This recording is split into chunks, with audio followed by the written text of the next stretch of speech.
In today's business world, change is the only constant, and mastering transformation is the ultimate key to success. Welcome to Shift and Thrive. I'm your host, Natalie Nathanson. Each week, we'll bring you conversations with CEOs who delve into how they successfully drove critical change in their organization. This show is sponsored by Magnitude Consulting, bringing you the thinking power of a growth consultancy and the getting it done power of a full-service B2B marketing agency. If there is one area of business that has been entirely flipped on its head over the last few years, it's go-to-market. The old playbooks are officially dead. Today, we are bringing you a masterclass on modernizing your go-to-market strategy. We've pulled together brilliant operators, CMOs, and venture capitalists who have joined me on the show to explore how to ditch the cookie-cutter playbooks, uncover the real narrative behind your data, and use AI to scale leaner, smarter teams. Before you can modernize your tactics, you have to get ruthlessly honest about your strategy. Who are you actually selling to, and what do they truly care about? First up is Sangram Vajre, co-founder of GTM Partners, who shares a cautionary tale about why an unclear ideal customer profile can ruin your pipeline. Following him, David Axler reminds us that big data only tells half the story and why you have to get out of the spreadsheets and talk directly to your free users to find the real narrative. I'm curious if you have any stories that come to mind from organizations, either where you've worked or advised, of how they've transformed their go-to-market, maybe for one of these type of scenarios. Oh, I'll tell you a sad story about it, and then and also a heroic story around it. So sad story about it, and it's top of mind because, and I posted about that a few weeks ago on LinkedIn, was a CMO friend of mine. She posted on LinkedIn about 3.5 months ago, or 4 months ago, like she said that, hey, she generated about 20 million pipeline, and she was writing about it on LinkedIn. Our team is kicking butt. We're doing incredible things. We're going to have a blockbuster year and all that, right? Which what you would expect, and this is about a, awesome startup company. And 2 weeks later, she DMs me and says, hey, I got laid off. And I'm like, well, wait, I just saw it. So I called her up like, hey, what's up? Well, what happened? She said, yeah, we generated this $20 million pipeline. And it so happens that pipeline was for the wrong ICP. I'm like, wait, you're the CMO of the company. What do you mean wrong ICP? And she's like, well, we have 3 product lines. The ICP that was generating the highest amount of pipeline was for customers that were lower value customers, and they were churning much faster. And our goal is to actually focus on these other segments. I'm like, well, so how much of that 20 million pipeline was for that particular? She said almost 80% of it. I'm like, so 80% of your pipeline was for a wrong ICP. How did you not see the red flags with that? And then she's a very, very well, like she said, we just never had that conversation at the executive team. My executive team, my CEO literally said, hey, create pipeline. All pipeline is the same. And when we just didn't spend the time as an executive team on ICP, they just said, hey, it's your job. You figure it out. And that, Natalie, I don't know how many times that kind of story comes across, and it's unfortunate, is that if you are an executive in the room, you have to understand ICP. It's not a marketing job or a sales job or a CS job. It is an executive job understanding what are your top segments. Not all pipeline is same. The pipeline from the segment that actually drives the highest retention is a better pipeline than a pipeline that's going to churn over a period of time, or experimental or a tested pipeline. All these questions are business questions. These are not marketing or sales questions. And I think I see that. So it was a very sad story. And she's back, and she's now running some fractional work right now. And now she's so much more business focused. She's like, I'm not going to focus on campaigns. I'm not going to focus on events. And as the first thing I want to do, I'm going to actually ask business questions. So I say quite often is that every executive is a business leader. They happen to be in marketing or sales or CS for like 10, 20 years that make them really good at their craft. But ultimately, you're a business leader, so you have to take a step back from time to time to make those things. So one is just understanding the business, the economics, and what works and what doesn't, because some things could be shiny object or early success, but it's actually not true success. So that's just a sad story. I can pause and get your thoughts on it if you hear things like that all the time, or it's one off. But that was like that hurt me a little bit deeply, because I know the person, I know the company, and I'm like, it's none of them are bad. It's just you just missed something that is so obvious there. Yeah, I think it makes me think of like the purview that different kind of functional owners are in, right? Marketing, if you're not looking enough from the business side, but you're doing a great job with what you were chartered to do, but then hadn't connected the dots, which I think is similar, on the sales side. Someone could be a tremendous sales leader, but might not be thinking about kind of the long-term viability of certain kind of paths to market or things like that. So I think it does go back to what we were talking about earlier of needing to start from the top of the organization, and the CEO needs to have that involvement. And then I know when we're working with clients and really trying to understand all of the business kind of drivers and levers, and including like you talked about the ICP, is getting into the depth of the data and not just kind of what should be sold and to whom, but looking at profitability across the different segments and lifetime value, and really like digging in to all of the data that impacts the go-to-market in order to make those decisions. And then after you make those decisions, making sure everyone is kind of aligned and understands kind of all the different roles that need to come together around that. We spoke to many of our customers, many of our free customers, about the value of free, and we had some very interesting findings. Our first assumption was free for them is a deal. What actually was coming back was free was perceived as risky for them. If I can't understand how you're making money off of this, I'm starting to have some real questions about quality. But what was interesting is our quality scores were off the chart. And so when they couldn't find something wrong with quality, now they started to question intent. If I'm not paying for this and it's really good, you must be monetizing somewhere else. What am I missing? Right. What am I missing? What are you doing with the data? And the answer was nothing. We weren't doing anything with the data. We were monetizing on financial services to the point that the unit economics worked out. But our customers are not thinking about that. They're thinking about the plumber's thinking about his next job. The interior designer's thinking about our client. They're not thinking how to wave back money. And so interestingly, when we introduced paid offerings that customers could truly understand how we captured the value we create, it had the opposite effect that we had initially thought about. We're going to see massive churn, and it gave customers comfort of there's now a value exchange that I completely understand. And I'm not questioning the quality or whether there's anything nefarious here. This makes sense to me. And the alternatives don't. And so we saw an outsized amount of success than even our initial models had shown, because we anticipated churn. We just thought, okay, when you're charging for something that was once free, you're going to see churn. And we did to some degree, but far less. And the growth outpaced even our most aggressive model based on the human psychology that was going on, which is, I get this now and I trust this now. And I gladly will exchange value with a company that is a cornerstone of how I do business. So a very interesting experience of free to paid, and doesn't always go the way you think for reasons other than you naturally think are occurring for the customer. Right. Well, and I love that example, because I think just by talking to the customer and talking to enough of them, you learn something that maybe kind of flew in the face of what the understanding would have been, right? Totally. Absolutely. Once you know exactly who you are targeting, you have to reach them in ways your competitors aren't. We asked our podcast guests, true experts in their fields, how they are breaking the mold. First, Scott Brown walks us through the power of the test and iterate model across the entire customer journey. Next, Stephen Ucks shares how he abandoned traditional digital media spend to build highly targeted influencer pods and free community tooling.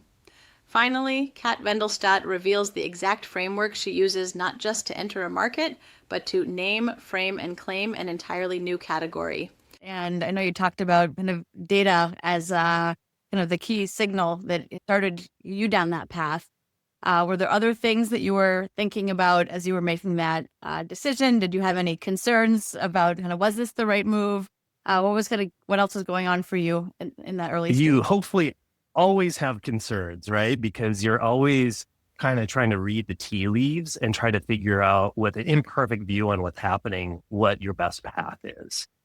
So for me, and I think for the rest of the team, it was really around a test and iterate model. Like, let's come up with a hypothesis. Let's see what's happening. Let's run a rational, controlled experiment to see if we get the results we expected, right?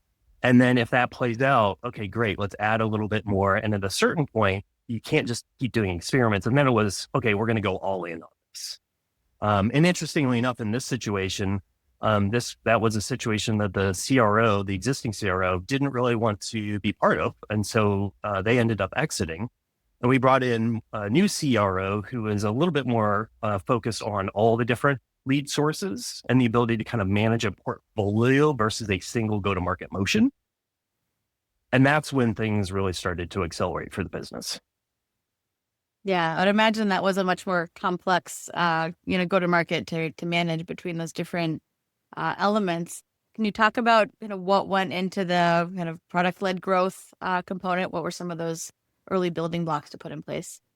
Yeah, so we were lucky enough that our whole product or offering revolved around startups and small businesses uploading their financial and customer data into our system, where we could then go through and kind of analyze and standardize all the information, essentially give them almost like a credit score. But it was more for an investability, how investable the company was. So we had all that in the back end, and that was our core product. What we really did in conjunction with product was exposing some of that and making it easier for these companies to put bite-sized amounts of information in.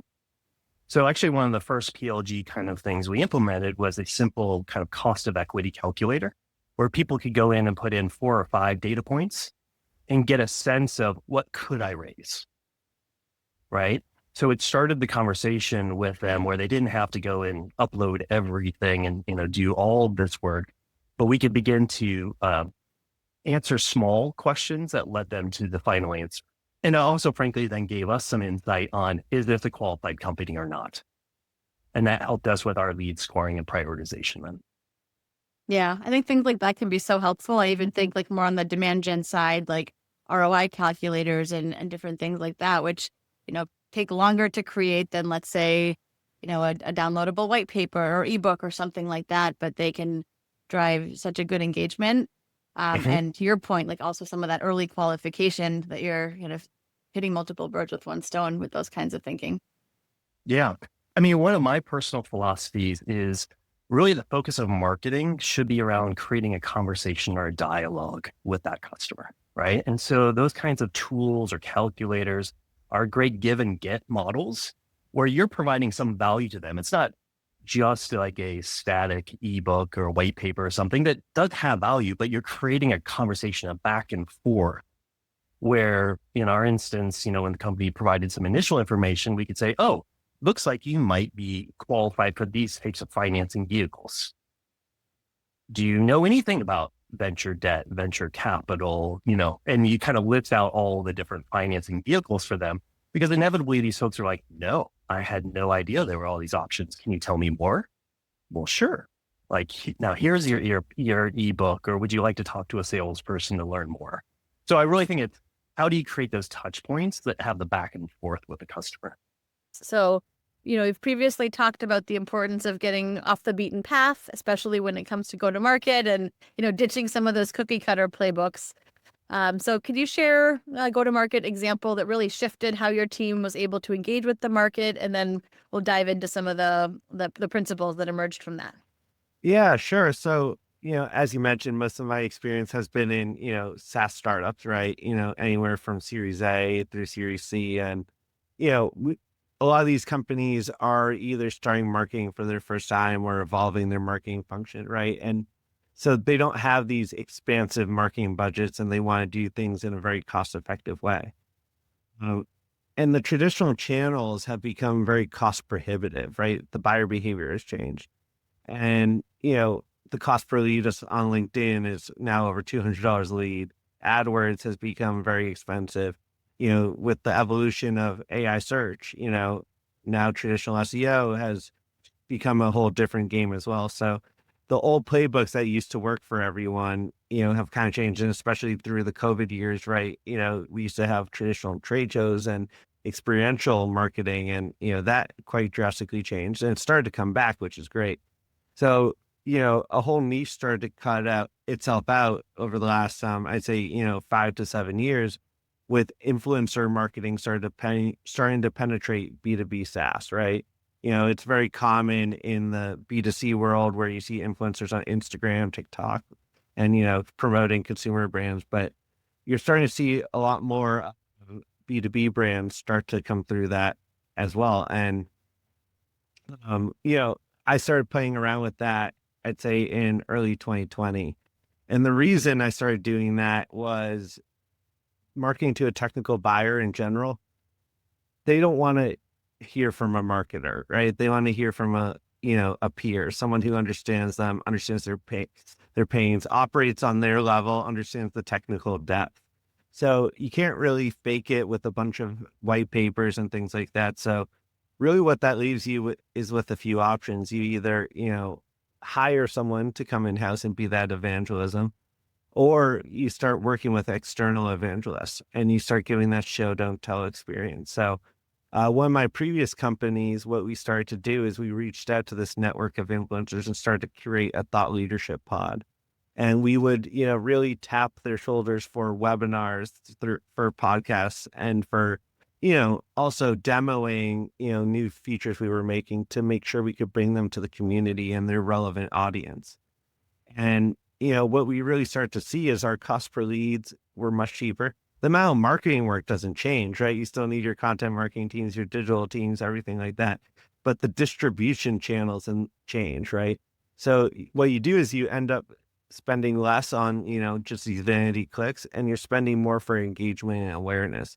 I think that's the world we're really entering to. So, I started that playbook a couple companies ago, and it started to really work, and it's starting to become the norm from what I've seen. A lot of my other, CMO peers are starting to do the same, right? They're starting to really lean into the influencer model. And, I think there's just a lot there. And also one of my old mentors, I think he really pioneered the quote unquote community free tooling mechanism, 10 plus years ago. And I've learned a lot from him, and we've started to bring that, and it becomes your number one lead magnet organically and paid, because you're giving people value right away. And I think that's really the importance. Whatever you do, value has to be forefront and center.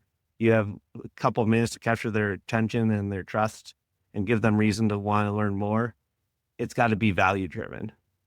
What we did is we had to define what the category was. You have to be extremely clear of how you name it. And there's a framework from a group called the Category Pirates, coincidentally, and it's essentially naming, framing, and claiming.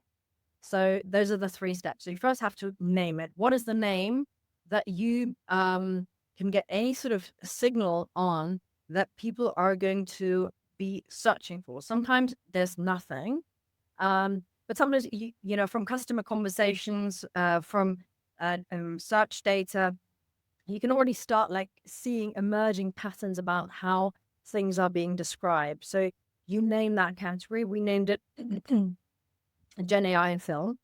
And we saw there was a very big opportunity for this category creation, because CB Insights had done a very big market map. And in essentially that particular corner of the market, there wasn't very much. So we knew, okay, we don't have to go up against companies like Runway, Luma, Hagen. We're doing something slightly different. And so we started seeding those words in PR, because that, as you have AI search engines becoming more and more prevalent, they pick up high intent words and high authority words from press releases, etc. And so we started going sort of APR first route, so we could get those words out. And the important thing that we did, we always had that in conjunction with a company name.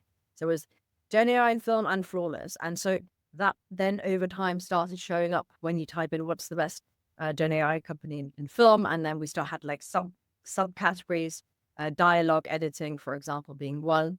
We always made sure apply those principles, and if you now look for that in ChatGPT or any search engine, the company will show up first. So sort of a PR led strategy. The other thing that we did again, like going after sort of high authority proof of what we were doing is submitting for awards. So part of our strategy was submitting for Fast Company Awards, Time Best Inventions. And so we ended up winning a lot of industry awards, as well as sort of venture-backed, Fast Company and those types of awards that, again, started describing us in those particular terms. And what happens over time, if you do that correctly, the incumbent of a category, they end up taking about 75% of the entire value of that category. And it makes sense because if you think about it, when you think electric vehicles, what's the first brand you think of? You think of Tesla, right? You don't think of, I don't know, Daewoo or something else. And when you think about, I don't know, takeaway coffee, you think about Starbucks. And then you start, so that's the first thing. You start basically owning the category. The other thing that you want to do is create your own language. So Starbucks, again, they did this. They seeded Venti and Grande, their own particular language, and so that is also something that we did with, for example, like describing dialogue editing and those types of things. So over the course of a year, through essentially PR-led initiatives, and then going further down in terms of reach, in terms of events, etc., we started emerging as the kind of foremost and highest quality player. We then were able to add the relevant case studies with customers like Netflix and Amazon Prime, etc., who started using our product. And then by that point, it then becomes a sort of machine that starts running on its own. The tactics are evolving, but so is the way we build our teams. With AI reshaping productivity, we no longer need massive headcounts to drive massive growth. Kat Vendelstadt returns to explain how she is using AI and freelancers to do the work of a 35-person team with just 10 people. Then Cheryl Jordan Aguilera shares why forcing your marketers to spend time in sales is the ultimate way to strip away the fluff. Finally, we get the investor's perspective from Elena Gantvarg, principal at Flint Capital, on why venture capitalists now expect you to do significantly more with fewer highly essential people. I'm curious, how are you thinking differently about nurturing or growing or building out your marketing department now compared to, let's say, when you were CMO like 5+ years ago? Yeah, that's I love that question. So 5 years ago, I worked for a company and I had 35 people under me across sales and marketing. Now that probably would be at the same stage, probably would be about 10. So it's reduced by about a third. The way I like to build it out is I like to get freelancers in first, and then when they kind of hit the limits, then kind of either get them to convert them into a permanent employee or hire for that role permanently. The advantage of when you're starting building from scratch is a freelancer needs much less hand-holding. There's no the emotion is involved. If it doesn't work out, you can both part ways without any drama. And they are subject matter experts at what they do. So they just come in and essentially solve the problem that you hired them for, and you can get them in really quickly. There's no, massive time lag. I'm hiring somebody at the moment, and they have an 8-week, what do you call it? Before they can start, an 8-week, I forgot the word, period. Like a non-compete? Yeah, kind of like a non-compete. Yeah. That's 8 weeks. And that's, if I hired, somebody as a freelancer, they can start most of the time, immediately, because otherwise there wouldn't be market. So that's how I like to scale. And when we hit the limits of what is possible in terms of output and have built the system, then I think about adding the next person on. So I'm a big advocate of the concept of like the rotation programs, and at small companies, it doesn't have to be formal, but like especially coming from the marketing world, that every marketer should have some experience, exposure to selling in a way that you don't get if you've only kind of sat squarely in the marketing realm. It just makes you such a better marketer. Yes, I completely agree with that, because it kind of strips away some of the fluff to get to some of the practical, like rubber hits the road needs that if you understand as a marketer, a sales loves you. Yes. I also think about the common language, and, marketers can have the frustration of, why isn't sales following up diligently on all of my leads? But then from the sales hat, it's, well, maybe they weren't necessarily good leads to begin with. And so it's one of those cases where there's often no right or wrong, but each person's coming from their own purview. And once you can see the other person's perspective, you have more understanding, more empathy, and ultimately can work better together. I completely agree. And I've been fortunate now to work on both sides of that sales and marketing fence. And I have a lot more empathy for both sides and a lot more understanding of what's driving certain behaviors. And those behaviors are what drive sales and marketing crazy about each other. So that was insightful when I pieced that together. And I was like, aha, okay, I get this now. For sure. Yes. So would love to hear from your perspective. Like, how do you advise founders to think about hiring in general, hiring in-house versus other models? What do you see in the current landscape there? I can't give you like one answer, like I advise this or advise that, because it all depends on what the company is building and their needs. Many of our companies have teams overseas, programmers, etc. Not in the US, because it isn't expensive, right? So if they can have some of their people overseas, great. Especially if they know the culture, and why not? Whether you have to outsource the whole product, like to the third parties, like I don't think so. Otherwise, what is your what is your mold, and how much ownership of a product do you have? But we do see that the companies, where they have like 5 people in their marketing department, they can now have 1 person or 2 people and AI, and generally, like based on what I see with other companies, AI can do many things now. Like I think at some point I will be replaceable too. Yeah, a lot changing in a number of different functions. Yes, like totally. Yes. So it's my eldest son, he studies like robotics, computer science. They don't write code from scratch. So because of that, of course, the expectation of the companies to build faster and scale faster, that these are the expectations that we already discussed previously, but because you can do a lot more work with fewer people, so you should hire only those people who are absolutely essential. Like, do you need a marketing person? Probably. Do you need 5 of them? Probably not.